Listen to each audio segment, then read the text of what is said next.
DM आरोही सिंह, उम्र 29 साल, एक सच्ची ईमानदार आईएएस अफसर।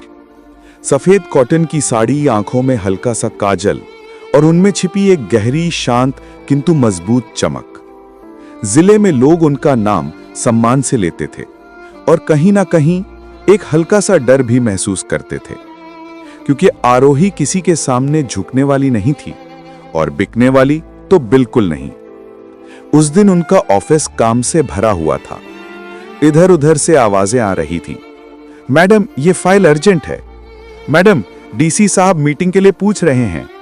मैडम, एक सिटीजन ग्रीवेंस पोर्टल की कंप्लेंट। हर तरफ भागदौड़, तनाव, लेकिन आरोही पूरी तरह से शांत। उन्होंने धीरे से अपनी नोटबुक खोली और नरम आवाज में कहा, एक एक करके लाना, सब सुनूंगी। तभी उनके पीए ने धीरे से कहा, मैडम, आज आपका एक फील्ड इंस्पेक्शन पेंडिंग है, पुराना बाजार इन्वेंट्री चेक। आरोही ने घड़ी देखी, फिर शांत स्वर में बोली, चलो, लोगों के बीच जाने का वक्त हो गया। और यहीं से ये कहानी शुरू होती है। पुराना बाजार, पतली पतली गलियां, दो तरफ दुकानों से लटकते कपड़े, फलों की महक, मसालों की तेज खुशबू और लोगों की चहल पहल भरी आवाजें। गर्मी इतनी थी कि चेहरों पर पसीना चमक रहा था, लेकिन भीड़ जरा भी कम नहीं। डीएम की गाड़ी जैसे ही रुकी, 4 ट्रैफिक पुलिस वाले उनके चारों तरफ खड़े हो गए, पर आरोही ने हाथ उठाकर रोका। नहीं, मैं अकेली चलूंगी, लोगों में रहकर ही उनकी हालत समझ सकूंगी। उनकी साड़ी हवा में हल्के से लहरा रही थी, पर उनके कदम पूरी तरह सीधे, सधे हुए, आत्मविश्वास से भरे। बस 20 कदम ही चली होंगी कि अचानक एक तेज, रूखी, गुस्से भरी आवाज उनके कानों में पड़ी। चुप कर, तेरे जैसे लोगों की वजह से ही ये बाजार बर्बाद हो रहा है। आरोही तुरंत घूमी। एक दुकानदार, करीब 45 साल का, एक दुबली पतली औरत का हाथ कसकर पकड़े उसे खींच रहा था। औरत थोड़ी झुकी हुई, कपड़े धूल से सने और हाथ में एक छोटा सा पॉलिथीन जिसमें कुछ सब्जियां थीं।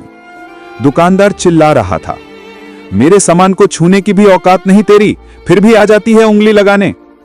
औरत रोते हुए हाथ जोड़ती रही, भैया, मेरे बच्चों ने 2 आलू मांगे थे, 10 रुपए कम थे, बस इसलिए पूछ लिया। दुकानदार ने जोर से धक्का दिया और वो औरत जमीन पर गिर पड़ी। चारों तरफ खड़े लोग थम गए। कोई सिर्फ देखता रहा, कोई मुट्ठी भींचकर खड़ा रहा, लेकिन बोलने की हिम्मत किसी में नहीं थी। और तभी डीएम आरोही का चेहरा बदल गया। आरोही तेज कदमों से आगे बढ़ी। दुकानदार ने उन्हें देखा पर पहचान नहीं पाया। आरोही की आवाज धैर्य की नहीं थी, चेतावनी की थी। तुमने इस औरत को हाथ कैसे लगाया?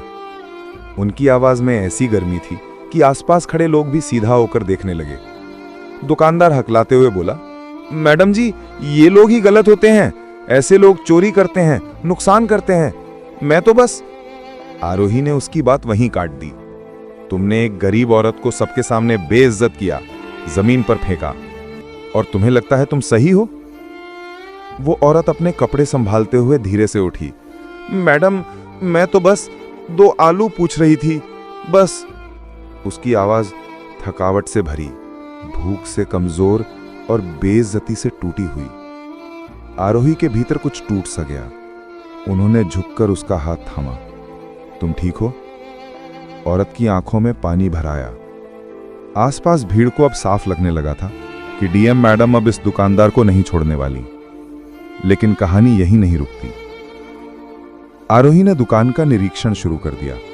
जैसे ही उन्होंने काउंटर के पीछे झांका, कुछ अजीब सी गंध, कुछ अनियमित पैकेट्स, सबने उनका ध्यान खींचा। उन्होंने एक बड़ा कार्टन खोला, अंदर नकली ब्रांड का सामान। दूसरा पैकेट जिस पर बदली हुई एक्सपायरी डेटें। तीसरी जगह गैर कानूनी तरीके से रखा स्टॉक। भीड़ में हल्की हल्की फुसफुसाहट फैलने लगी। अरे, इसके यहां तो हमेशा ऐसा ही होता है, कोई बोलता नहीं पर सब जानते हैं। अरे, अब तो गया, मैडम को पता चल गया। आरोही ने तुरंत अपने अधिकारी को बुलाया। पूरा स्टॉक सीज करो, बिल बुक, जीएसटी के सारे कागज सब लेकर आओ। दुकानदार के चेहरे का रंग उड़ गया, पहले गुस्सा, फिर डर, फिर घबराहट। वो गिड़गिड़ाया, मैडम मैं माफी मांगता हूं, ऐसा मत कीजिए, मेरा घर बर्बाद हो जाएगा। आरोही की आवाज बिल्कुल शांत थी, पर शब्द बेहद कठोर। जब तुम दूसरों का घर बर्बाद कर रहे थे तब ये याद नहीं आया था, है ना? फिर उन्होंने उस गरीब औरत की तरफ देखा। ये तुम्हारी ग्राहक नहीं, तुम्हारी जिम्मेदारी थी। औरत चुप रही, आंखों में सिर्फ आंसू तैरते रहे। निरीक्षण के बीच आरोही कुछ सेकंड के लिए रुक गईं। उनकी आंखों में एक पुरानी याद उभर आई। उनका बचपन, 2 कमरों का छोटा सा घर, उनकी मां, जो जब भी बाजार जाती लोग उन्हें सिर्फ इसलिए ताना मारते क्योंकि उनके पास पैसे कम होते थे। आरोही को सब याद था, मां का झुका हुआ चेहरा, उनका अपमान, समाज का कठोर व्यवहार। शायद इसी वजह से जब आज उन्होंने इस औरत को गिरते देखा तो उनके अंदर का कोई पुराना घाव फट गया। उन्होंने एक गहरी सांस ली और फिर वर्तमान में लौट आईं। इसी दौरान एक अफसर भागते हुए आया। मैडम, स्टॉक के पीछे एक छुपा हुआ दरवाजा है। दरवाजा खोला गया और सबकी आंखें फैल गईं। अंदर पूरा गैर कानूनी गोदाम था, नकली सामान का पहाड़, भीड़ हक्की बक्की। आरोही ने शांत पर तीखी आवाज में कहा, इसका मतलब तुम सिर्फ एक ग्राहक को नहीं, पूरे शहर को नकली सामान बेच रहे थे। दुकानदार रो पड़ा, मैडम मैं तो बस दलाल से सामान लेता था। आरोही का सवाल तलवार की तरह आया। नाम बताओ। डर से कांपते हुए वो बोला, मैडम एक गैंग है, पूरा बाजार उसी के इशारों पर चलता है। लोग एक दूसरे को देखने लगे। नाम सब जानते थे, पर किसी में कहने की हिम्मत नहीं थी। एक दुकानदार ने धीमे से कहा, मैडम वो लोग बहुत खतरनाक हैं। आरोही की आवाज सीधी थी, डीएम हूं मैं, डर कर काम नहीं करूंगी। तभी अब तक चुप खड़ी गरीब औरत आगे बढ़ी। मैडम यहां कोई आवाज नहीं उठाता, जो उठाता है उसकी दुकान तोड़ देते हैं। मुझे भी पिछली बार पीटा था, इसलिए डर गई थी। आरोही ने उसके कंधे पर हाथ रखा। तुम्हारा नाम? आशा। तुमने कभी शिकायत दर्ज करवाई? आशा के आंसू बह पड़े। मैडम शिकायत सुनने वाला कोई नहीं था, पूरा बाजार ठहरा सा गया। आरोही ने कहा, आशा का बयान लिखो, आज से ये मामला मैं खुद देखूंगी। आशा ने आश्चर्य और उम्मीद से डीएम को देखा।